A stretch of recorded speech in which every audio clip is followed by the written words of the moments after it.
May I come in? কে? আর কে? তোমার ছোট ভাই।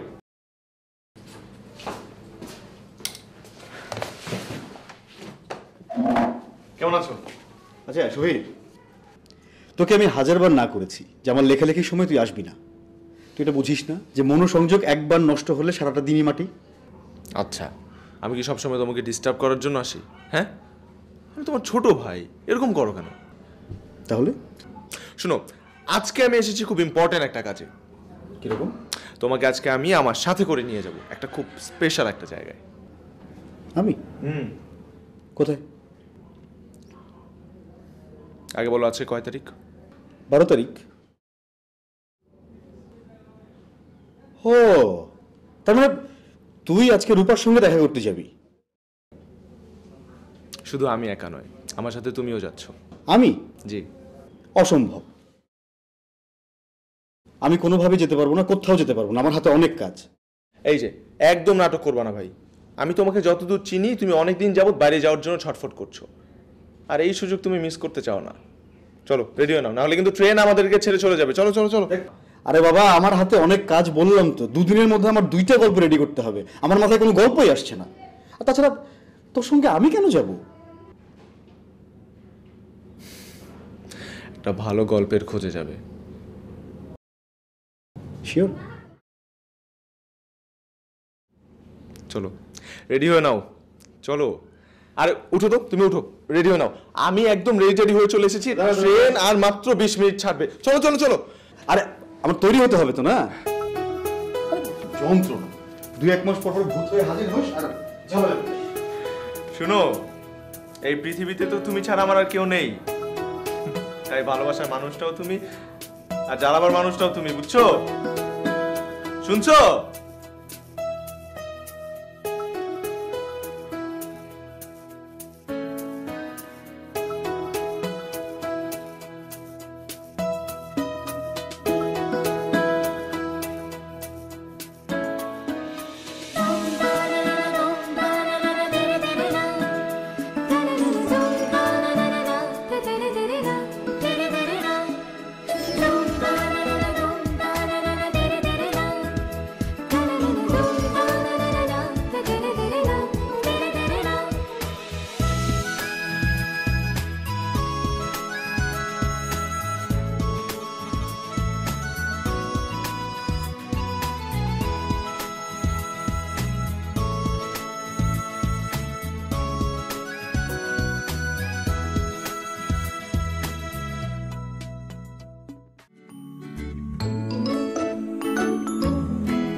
ট্রেনটা কিন্তু ঠিক টাইম মতো ধরতে পারছি, তাই না? Train journey is always exciting. এই সিট তো আমার সিট, এখানে তো আমার বসার কথা। আপনি আমার গায়ে পড়ছেন কেন? আপনি আমার সিটে বসেছেন কেন? কষ্ট করে এদিকে বসেন না প্লিজ। আমরা মুখোমুখি বসেছি, একটু কথাবার্তা বলছি। এটা মানি না। আপনি ভুল সিটে বসেছেন, এখানে আমার বসতে হবে।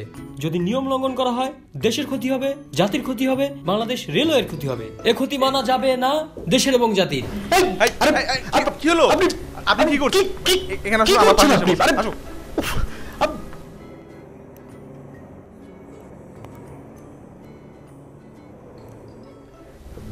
বিষয়টা কিন্তু খুব অপমানজনক হয়ে গেল রে। মোটকো যত সব।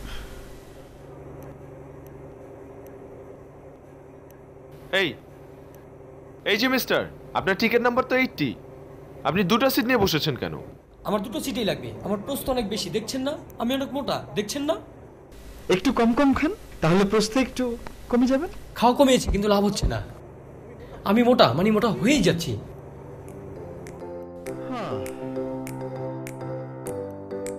থাকে আপনি আপনার মতো।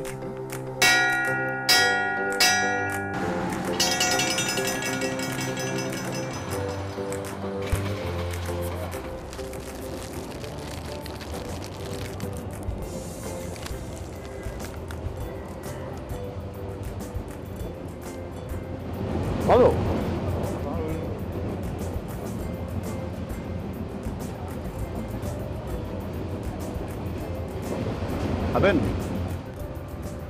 না মানে এখানে এত লোক, এর মাঝে আমরা তিনজনের স্বার্থপরের মতো বিস্কিট খাবো, এটা কি ঠিক হবে?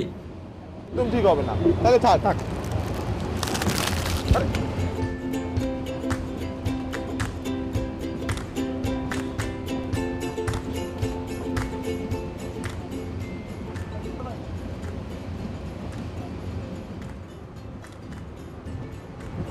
আচ্ছা সোহেল, রূপার সঙ্গে তো প্রেমের 2 বছর হতে চললো, তুই কোনোদিন রূপার সঙ্গে আমাকে দেখা করাসনি, কথাও বলাসনি। আজকে কি মনে করে তুই আমাকে দীপার কাছে নিয়ে যাচ্ছিস? ও তোমাকে খুব ভালোভাবে চেনে এবং তোমার সাথে অনেকবার দেখাও করতে চেয়েছিল। তাই আজকে ভাবলাম যে যেহেতু যাচ্ছি তোমার সাথে একটু দেখা করিয়ে নিয়ে আসি। জানো, ও তোমার কবিতা প্রত্যেকটা লাইন বা লাইন ছিল। আমি বহুবার তোমার কবিতা ওকে পড়ে শুনিয়েছি। তাই নাকি? হ্যাঁ, ও কবিতার কিচ্ছু বোঝে না, বাহ, কিন্তু তোমার কবিতা অনেক পছন্দ করে, তোমার বিগ ফ্যান হয়ে গেছে। আচ্ছা তোদের প্রেমের শুরুটা কিভাবে বলতো? এই রেল স্টেশনেই প্রথম ওকে দেখেই আমি ওর প্রেমে পড়ে গিয়েছিলাম। কি অপূর্ব লাগছিল দেখতে ওকে।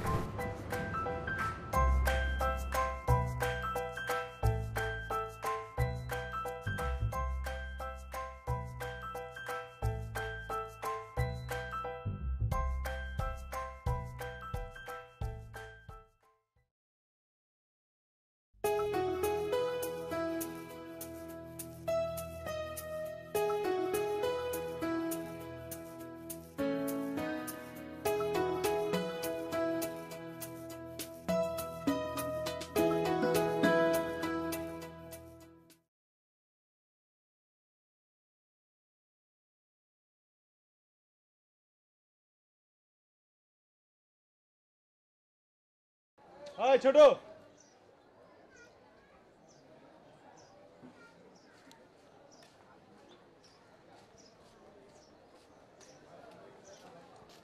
কাপ চা।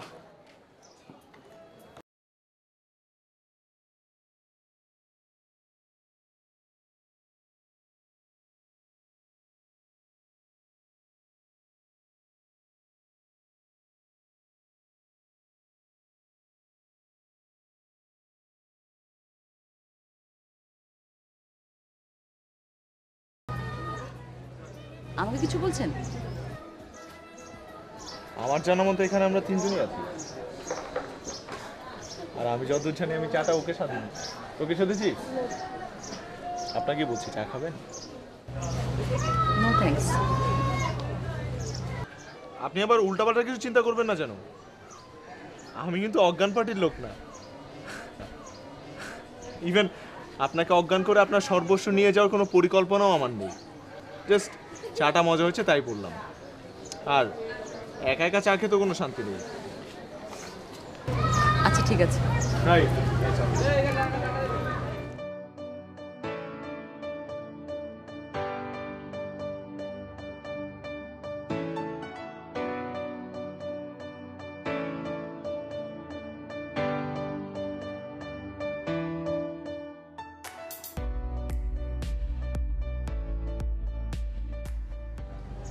আচ্ছা ট্রেন কখন আসবে জানেন? No idea.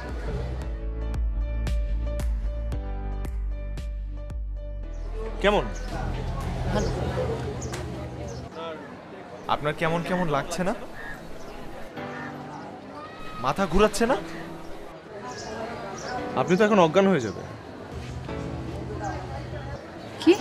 হ্যাঁ, আপনার চায়ের মধ্যে আমরা ওষুধ মিলিয়ে দিয়েছি। What? জি, আপনি আগামী 1 মিনিটের মধ্যেই অজ্ঞান হয়ে যাবেন। কি এটা ছোটু? সমস্যা নেই, আমরা কাউকে জানে মারি না। জাস্ট আপনি এখন অজ্ঞান হয়ে যাবেন, আর আপনার মাল সামানগুলো আমরা নিয়ে যাবো। ডোন্ট ওয়ারি, আপনার 2 ঘন্টার মধ্যে জ্ঞান ফেরত আসবে। বেশি খারাপ লাগছে? আর একটু সময় অপেক্ষা করুন, এক্ষুনি আপনি সেন্সলেস হয়ে যাবেন।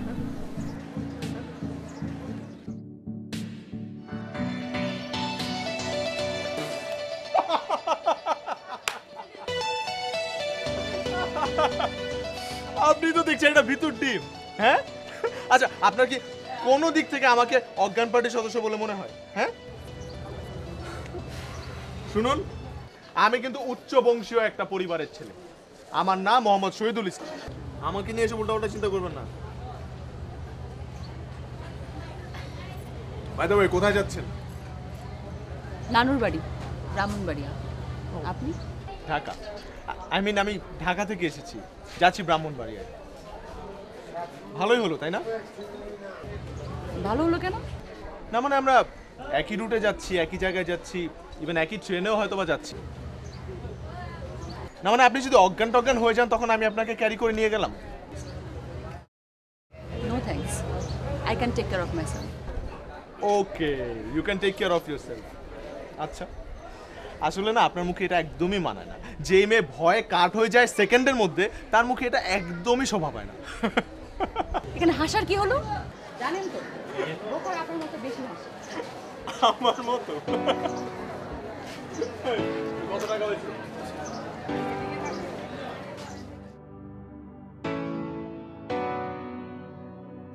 ট্রেন চলে এসেছে, যাবেন না?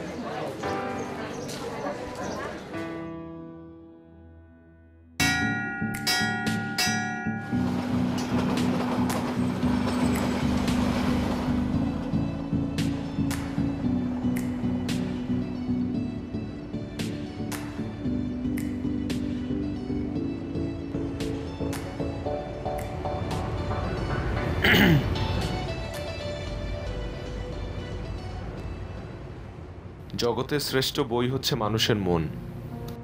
আর নিজের চোখের সামনে আপনি জগতের শ্রেষ্ঠ বই রেখে কাগজের বই পড়ছেন।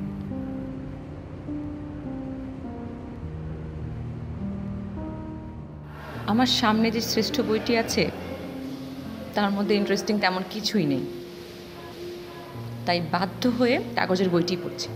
বাহ, আপনি তো দেখছি আগ্রহী মানুষ। পুরো বইটা এত জলদি পড়া হয়ে গেল?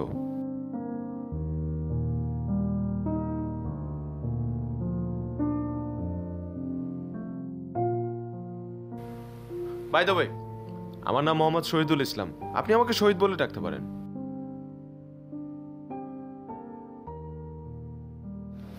আপনার নাম শহীদ?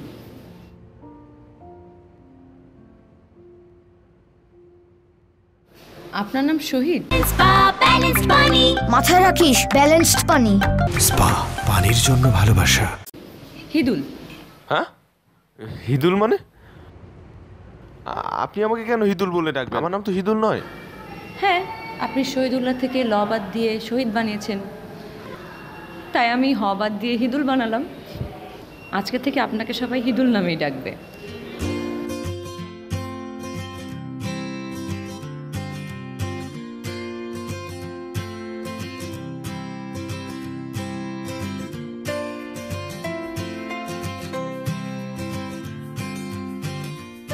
তারপর শুনবে না?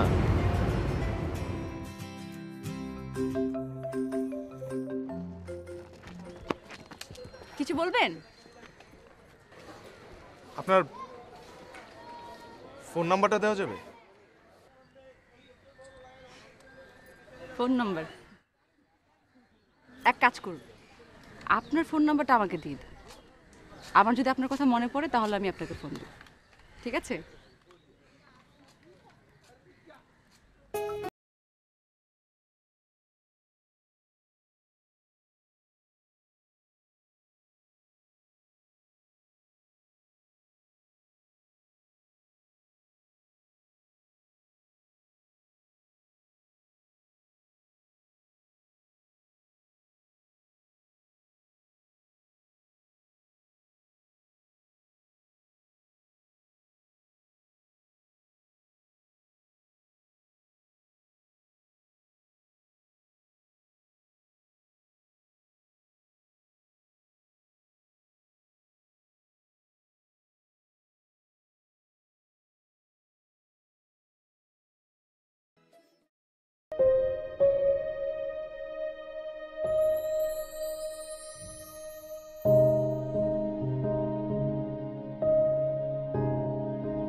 কিরে রূপা, পথে কোনো কষ্ট হয়নি তো? হ্যাঁ মামা। পথে কোনো কষ্ট হয়নি তো? পথে না, কোনো কষ্ট হয়নি। ট্রেন জার্নি কেমন হলো? হ্যাঁ, সব ভালো ছিল। ইনফ্যাক্ট সব জার্নির মধ্যে সবচেয়ে মজার জার্নি ছিল। খেয়েছিস কিছু? হ্যাঁ। কি খেয়েছিস? এই তো রেগুলার যা খাই।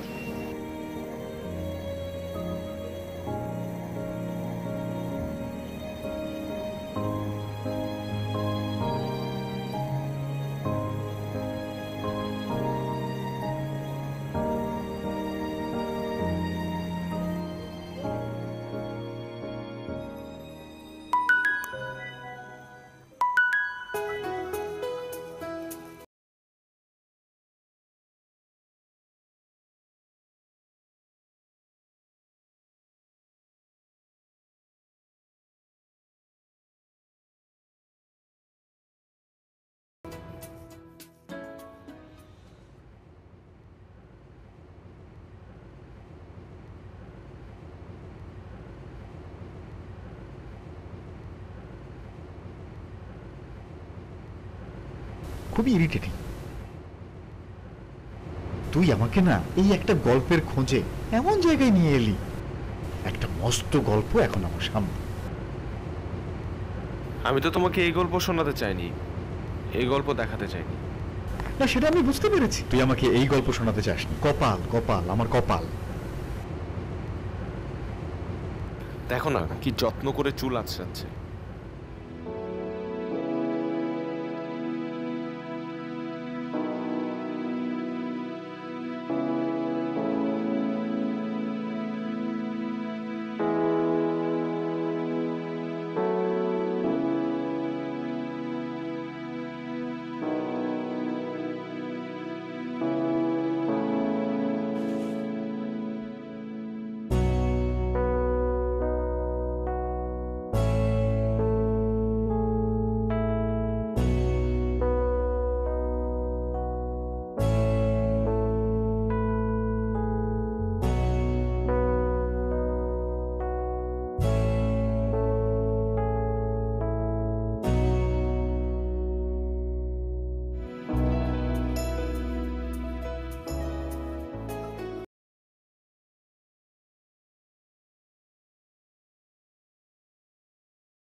কি হলো? দেখো কত সুন্দর একটা শাপলা ফুল। হ্যাঁ, অনেক সুন্দর। চলো। কি হলো? আমাকে শাপলা ফুল এনে দাও। আচ্ছা ঠিক আছে, এনে দেবো। বাজার থেকে কিনে এনে দেবো। চলো। বাজার থেকে না তো, এখান থেকে। এইটাই। এটা আমি কেমনে এনে দেবো? এটা তো পানির মধ্যে, আর আমি তো সাঁতার পারি না। চলো তো। তাতে কি, তুমি আমার জন্য একটা ফুল আনতে পারবে না?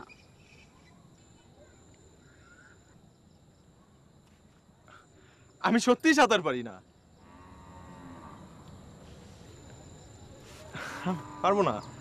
যাও। আরে ফুল আনতে বললাম, সেটা আনতে পারবে না।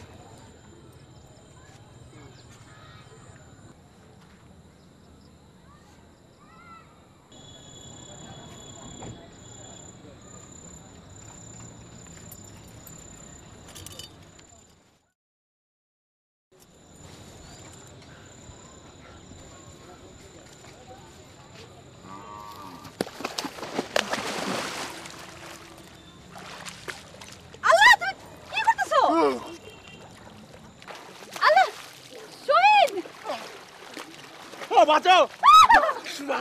Please help! আমি তো সাঁতার পারি না, আমি কি করব? শহীদ! আমার বাঁচাও! আমি সাঁতার পারি। আমি তো আমি ওয়েট ওয়েট, আমি আসছি শহীদ! এই দাঁড়া দাঁড়া।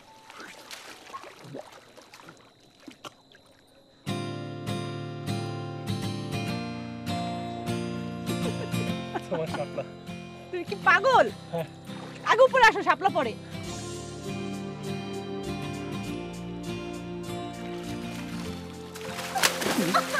সরি। আরে ও আচ্ছা, আগে তুমি উঠো।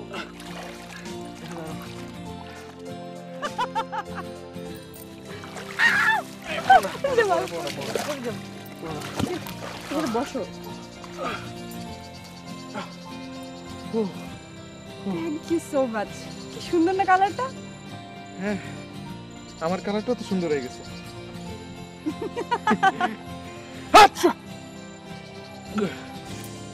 ও ও পুরো ভিজে গেছে, তোমার ঠান্ডা লেগে যাবে। চলো চলো আসো। এই পড়ো না আবার।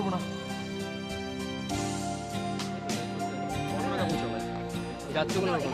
সবাই ভালো? সব ঠিক আছে? মেয়েটা কে রে? আমাদের ফেরদৌস ভাই ভাগ্নি। কোন ফেরদৌস ভাই? ওই যে স্টেশন পাড়ার। নাম কি? রূপা। রূপা?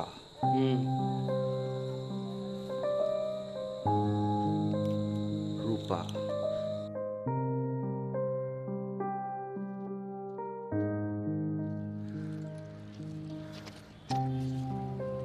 কি রূপার জন্যে? মাঝে মধ্যে না তোকে আমার বিশ্বপ্রেমিক বলে মনে হয়, আবার মাঝে মধ্যে মনে হয় তুই একটা বুর্জুয়া প্রেমিক। এখন কি মনে হচ্ছে? এখন তোকে একটা আস্ত বুর্জুয়া প্রেমিক বলে মনে হচ্ছে। সেটা কেন? এই ফুলটা যখন রূপার হাতে পৌঁছাবে তখন এই ফুলটা কি রাস্ত থাকবে? এরকম তরচাতে থাকবে? একদম নেতিয়ে যাবে। আর কাউকে নেতানো ফুল দেওয়ার কোনো মানে হয় না। খামাখাই তুই ফুলটা ছিললি, একটা নিষ্পাপ প্রাণ হত্যা করলি, এর কোনো মানেই হয় না। শোনো, আমি যখন ফুলটা ছিঁড়েছি তখন ফুলটা অনেক তাজা ছিল, এখনো আছে। কিন্তু এখন রাস্তায় যেতে যেতে যদি ফুলটা নেতিয়ে যায়, সেটা তো আমার দোষ না, দূরত্বের দোষ। এখানে দাঁড়িয়ে থাকলে একটা ট্রেন এসে আমাদের উপর দিয়ে চলে যাবে। আসো।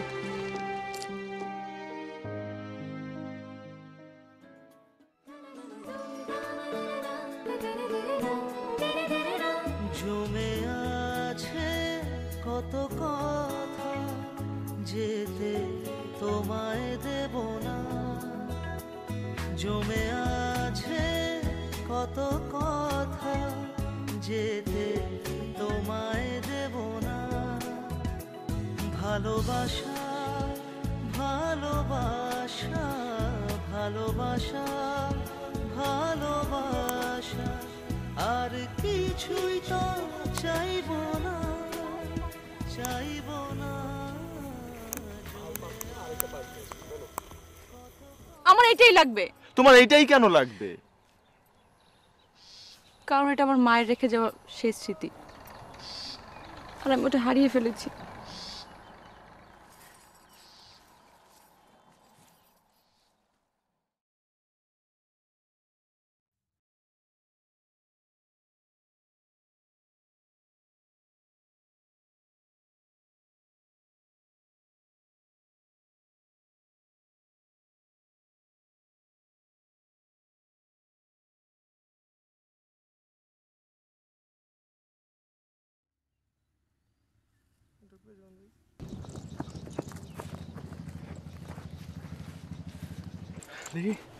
আরে কি করছো? তোমার পাটা দাও। আরে পা দিয়ে কি করবে? দাও না। আহা, দেওই না। দূর।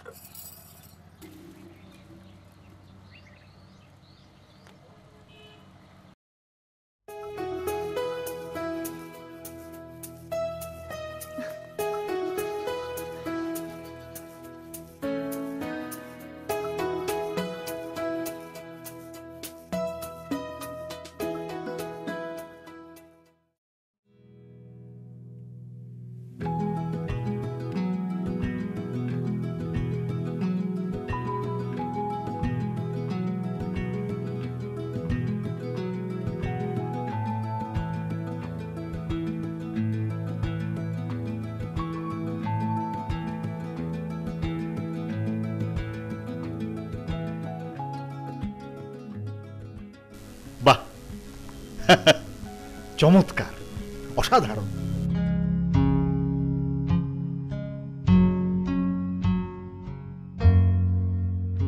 শহীদ, তুই তো রূপার সঙ্গে দেখা করাতে নিয়ে এলি আমাকে, হাসপাতালে কেন? আরে রূপার সাথে তো দেখা হবেই, এত অধৈর্য হলে চলে? আসো আসো, ও আমাদের জন্য অপেক্ষা করছে। অদ্ভুত রে বাবা।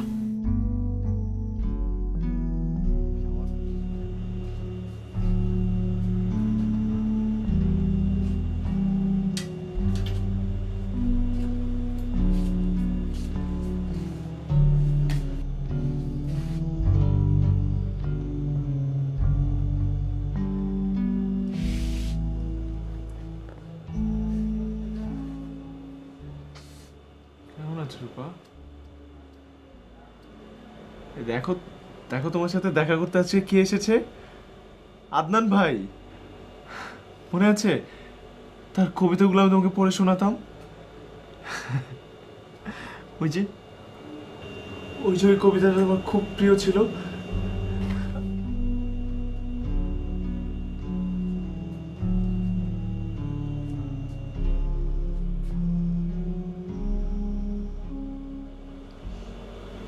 গত 1.5 বছর যাবৎ এটাই রূপার বাড়ি। ওর আত্মীয় স্বজনরা ওকে জোর করে এক এলাকার প্রভাবশালী ছেলের সাথে বিয়ে দিতে চেয়েছিল।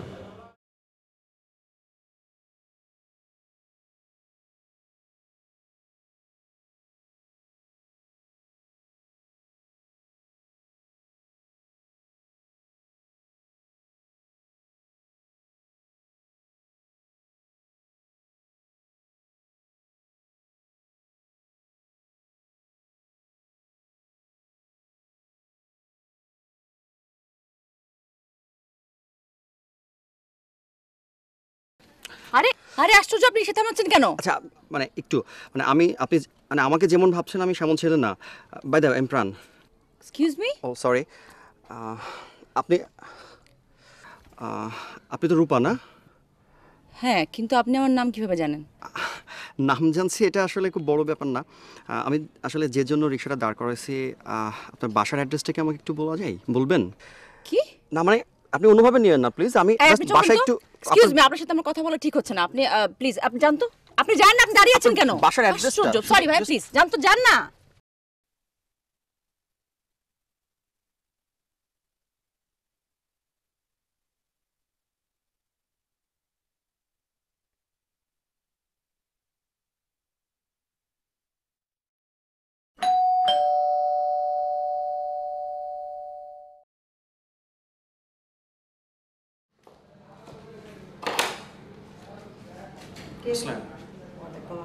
আপু আমি প্রাণ। আসো বসো। কেমন আছো? আলহামদুলিল্লাহ ভালো। আপনি কেমন আছেন? ভালো। অনেকদিন পরে তোমাকে দেখলাম। হ্যাঁ অনেকদিন পরেই, আসলে অনেকদিন পরেই তো দেশে ফিরলাম। তোমার ভাইয়া ভাবি কেমন আছে? আলহামদুলিল্লাহ ওনারাও ভালো আছেন খালা। তোমাকে সেই ছোট্টবেলায় দেখছি। হ্যাঁ অনেকদিন পরেই, সেই যে অনেক আগেই তো বাইরে চলে গেলাম পড়াশোনা করতে, সম্প্রতি এসেছি আর কি দেশে। ফেরদৌস, ফেরদৌস দেখে যা কে আসছে। আরে প্রাণ, কেমন আছো? আলহামদুলিল্লাহ জি ভালো। কবে আসলা? সপ্তাহখানেক হলো। বসো বসো। তাই এবার কতদিনের জন্য? তোরা গল্প কর, আমি আসছি। হ্যাঁ এবার প্রায় 2 বছর পরে আসলাম মামা। তো কতদিন থাকবা বলে ঠিক করছো? প্ল্যান তো করছি 2 থেকে 3 মাস, দেখা যাক কি হয়। পড়াশোনার কি অবস্থা তোমার? পড়াশোনা মামা এই মাত্র শেষ করলাম, ইন্টারভিউ করলাম, ইন্টারভিউ শেষ, এখন ওইখানেই চাকরি বাকরির একটা চেষ্টা করছি আর কি। তো মানে কি দেশেই সেটেল হবা নাকি? মামা ঠিক আছে, আমি দেশের ব্যাপারটাও ভাবছি। আমার পুরো পরিবারই তো দেশের জন্য, জনগণের জন্য করলো, কিন্তু ওইখানের এক্সপিরিয়েন্সটা একটু নিয়ে মামা তারপরে আসলে আমি দেশে এসে কিছু করতে যাবো বা সেটেল হওয়ার চিন্তা করব। আপাতত প্ল্যান নাই আর কি। তো তোমার সাবজেক্ট জানো কি ছিল? মামা আইটি ছিল।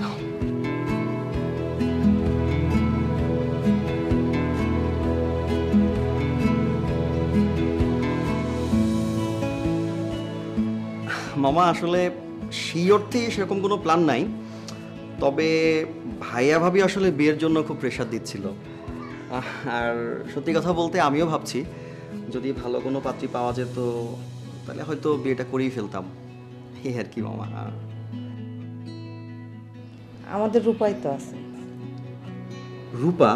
আমার বোনের মেয়ে। আপনারা যদি ভালো মনে করেন তাহলে আমি ভাইয়া ভাবিকে পাঠাই, ওনাদের সাথে আপনি আলাপ করতে পারেন যদি ভালো মনে করেন। কতবার দেখা করতে হবে বলো তো? এই বিকালবেলা তো দেখা করে আসলাম। আচ্ছা ঠিক আছে, কালকে তো দেখা। তুমি খালামণিকে কিছু একটা বলে বুঝো। হ্যাঁ সমস্যা নেই, আমরা যাবো না, ওই জায়গাটা দেখে আসবো।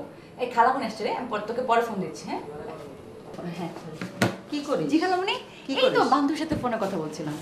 সারাদিন তো তোরে পাই না, আসলেই শুধু বাইরে বের হয়ে যাস। 2-4 দিনের জন্য আসিস, তাও পাই না। বাইরে এত কি করিস? একটু ঘুরে টুরে আর কি। আচ্ছা যাই হোক, বলো তোমাকে কি সময় দিতে হবে? একটা কথা বলি, বল। আমাদের এলাকার আলতাফ চেয়ারম্যান আছে না? কোন আলতাফ চেয়ারম্যান? যে বর্তমান চেয়ারম্যান। ও আচ্ছা, কি শোনা? ওর ছোট ভাই আছে, হ্যাঁ, বিদেশ থাকে, তো আমি কি করব? Computer engineer. তুমি কি বলতে চাও বলো। তার সাথে আমি আর তোর ছোট মামা তোর বিয়ে ঠিক করছি। কি বললা? মানে আশ্চর্য, আমাকে না জিজ্ঞেস করে তোমরা আমার বিয়ে ঠিক করে ফেলো কিভাবে? তোমাকে জিজ্ঞেস করবো কেন? তোর বাবা মা মরার পরে তো আমরাই তোর গার্ডিয়ান, আমরাই তো তোমার ভালো মন্দ বুঝবো। তাই বলে বিয়ে ঠিক করে ফেলবে? খালামণি, আমি এখন বিয়ে করবো না, আমি বিয়ের জন্য রেডি না। ছেলে কম্পিউটার ইঞ্জিনিয়ার, বিদেশ থাকে, তোমাকে অনেক ভালো রাখবে, কেন তুমি বিয়ে করবে না? খালামণি, আমি অন্য একজনকে ভালোবাসি। কি বলো এটা? অন্য কাউকে ভালোবাসো মানে? এসব কোনো কিছু হবে না, আমরা যে পার্টির সাথে ঠিক করছি ওই পার্টির সাথেই তোমার বিয়ে করবে। না খালামণি, আমি শহীদকে অনেক ভালোবাসি, আমি শহীদকে ছাড়া থাকতে পারবো না। কি ভালোবাসি? সে ছেলে কি করে? আমরা তাকে চিনি না, জানি না, তুমি তাকে ভালোবাসো বলছো। কোথাকার কোন ছেলে তাকে তুমি ভালোবাসো? এসব হবে না। শহীদ অনেক ভালো ছেলে খালামণি। না, এসব হবে না। এমন যদি তুমি করো তাহলে তোমাকে বাসা থেকে বের হতে দেবো না। কি বলছো এগুলা? একদম ঘরের বাইরে বের। খালামণি শোনো না, খালামণি।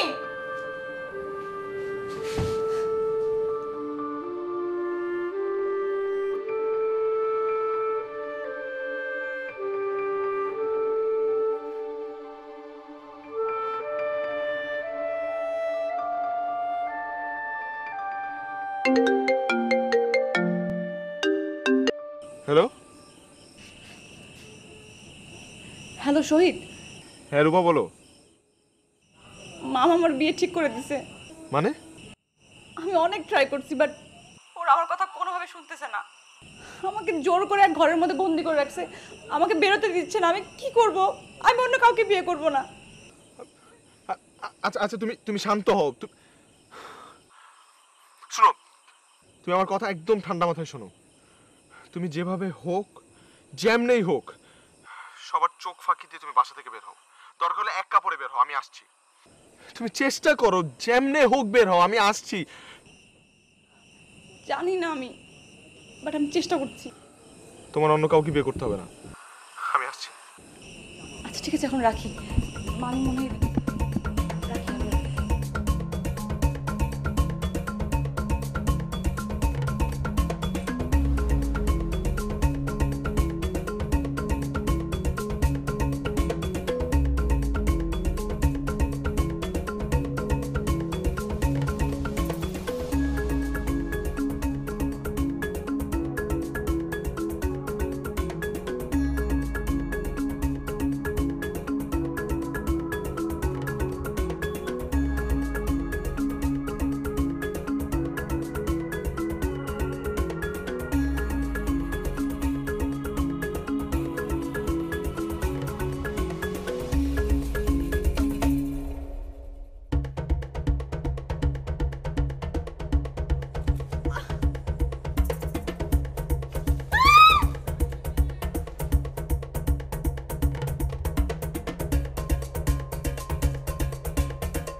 মজার ব্যাপার কি জানো?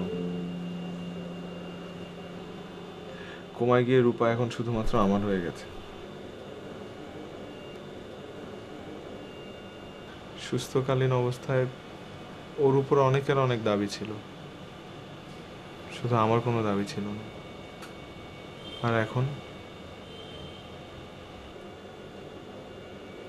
শুধুমাত্র আমার।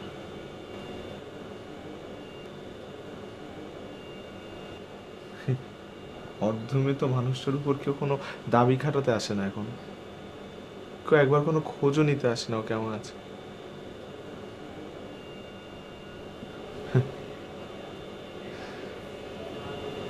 আমার রূপার জন্য আমিই আছি, আমিই থাকবো, আজীবন থাকবো। কারণ লাগবে না আমাদের, অনেক ভালো থাকবো, তাই না রূপা? আমরা ভালো থাকবো না?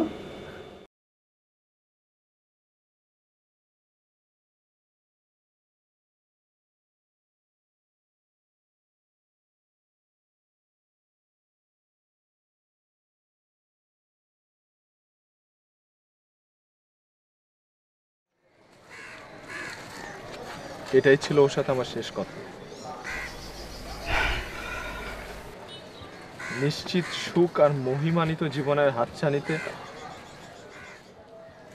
আমার জন্য অনুভূতির শেষ বিন্দুটা পর্যন্ত শুকিয়ে গেছে।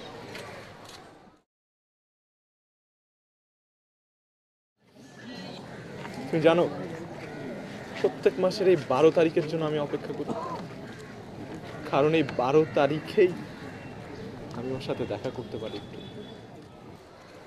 মাসের বাকি 29টা দিন আমি এই দিনটার জন্য অপেক্ষা করতে থাকি, কবে দিনটা আসবে, কবে আমি ওর সাথে দেখা করতে পারবো।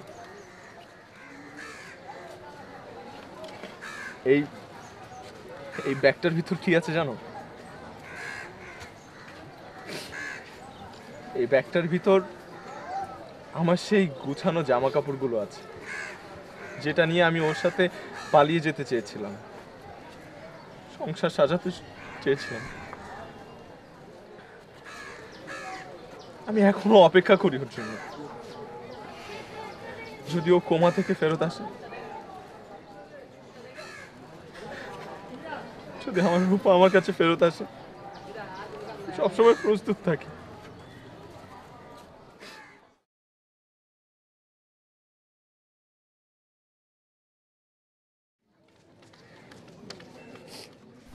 একজন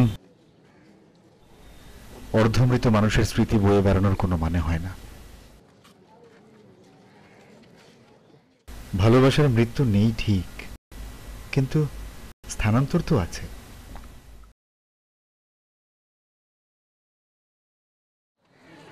হ্যাঁ আছে, অবশ্যই আছে, কিন্তু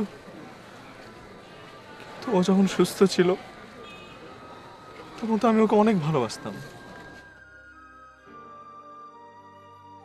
তাহলে কেন আজ যখন ও অসুস্থ হয়ে কোমায় পড়ে আছে, কেন আমি ওকে ছেড়ে চলে যাব? কেন আমার অন্য একজনকে ভালোবাসতে হবে? না, আমি পারবো না। আমার হৃদয়টা তো একটা পণ্য না যে যার তার কাছে বিক্রি করে দিব। পারবো না, আমি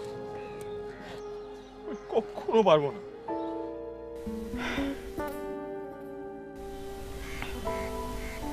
আয় চল,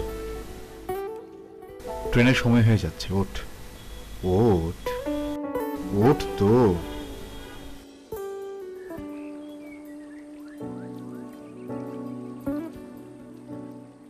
আমি আছি গতকালে, আমি আছি আগামীতে, যেমন এখন আমি আছি।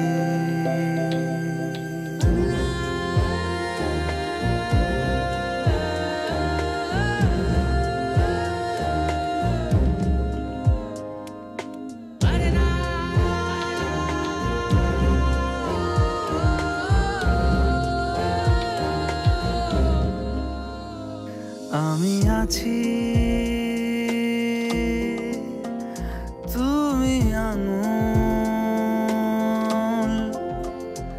ছুঁয়ে দেখো, আমি আছি। ও বাতাসের জন্যে হয়তো অরণ্যে, গাছের শরীরে পাতায় পাতায় আমি আছি।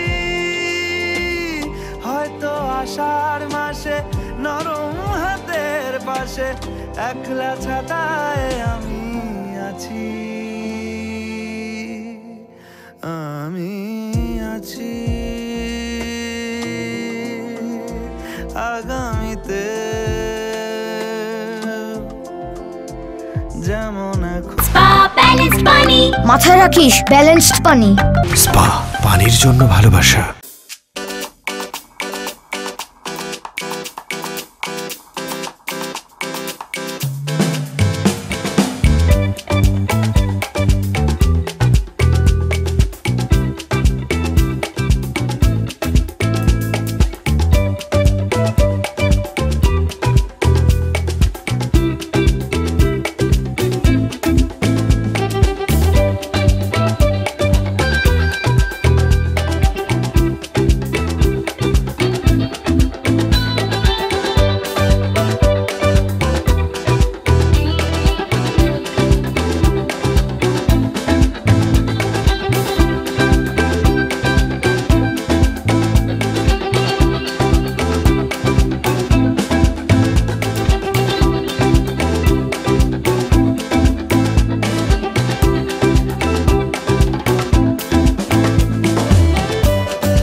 more updates, subscribe and press the bell icon on YouTube app and never miss another update.